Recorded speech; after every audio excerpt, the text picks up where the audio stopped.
What's up? Welcome back to the Metalhead Car Show. So a few months ago, we did a video on the upcoming Bugatti Chiron replacement. And essentially what we knew was it was going to be something brand new. It was going to have an outrageous 3-foot-long V16. We speculated some performance numbers. We speculated kind of how we thought the engine was going to work and its top speed. But now a lot more has come out on it, so I need to do a new video kind of just updating everything on it and kind of some of the weird turns it's had. So let's get right into it. So we're going to start with the car itself. The car was actually recently spotted and it looks very Bugatti. A lot of people are saying it looks like a mix of the Chiron 300 Plus and a Rimac, which isn't that shocking with the Bugatti Rimac partnership and Rimac doing a lot of the work for Bugatti. But there's actually one thing I've heard about the new Bugatti which I'm super excited for, and that is the rumor that it has gull-wing doors on it. Which, I love gull-wing doors. I think they're the silliest thing in the world.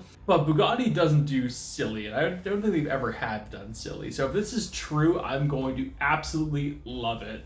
But also new things that come out with the engine. Now, I'm pretty sure what we speculated in the last video we did was it was going to be a quad-turbo V16. But that is actually wrong. There is no turbochargers on this engine. It is purely naturally aspirated. And this is going to be a 8.3 liter naturally aspirated V16 in 2024. Oh my god, I love that. Now, it's reported that this engine is going to be making a naturally aspirated 1,000 horsepower. And on top of that, it's going to be hybrid assisted, so it's going to be making 1,800 horsepower. We can naturally assume Rimac took part in the hybrid system, but nonetheless, this is super cool. I don't know when we expect to actually see this. I think we're going to be seeing this as a 2025 car, and some point in 2024 we're going to be seeing a early pre-production prototype. But one thing that still remains with this car is it's actually very interesting it's happening at all, because Bugatti purchased Rimac with the sole purpose of Rimac doing development on future EV Bugattis. So seeing that Bugatti made a brand new V16 is kind of confusing. But one thing that wasn't on my 2024 bingo was Rimac trying to figure out how to get the Bugatti engine into the Rimac.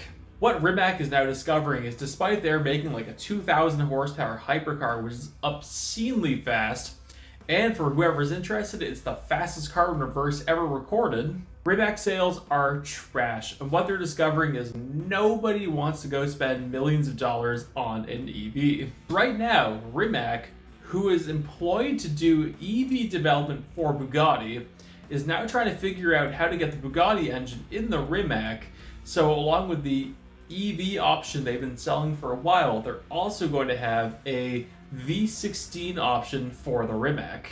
Again, an EV company backing out on being an EV in favor for a big-ass V12? Not on my bingo. Because despite, yes, no one wants to spend $3 million on a Rimac, a lot of EV companies are actually having issues with this. Tesla has actually laid off a lot of people around the globe just due to cars aren't selling well right now. And it's not just Tesla. Rivian's having the same problem, Lucid's having the same problem, and we're seeing companies like Porsche trying to figure out new fuels to use in the future so they don't have to go EV. Toyota's trying to bail out of EV. Ford appears to be really iffy about it. I'm hearing some sources say Ford's slowly trying to phase out the idea of going full EV, but also they're trying to make sure they're full EV exclusively for Europe.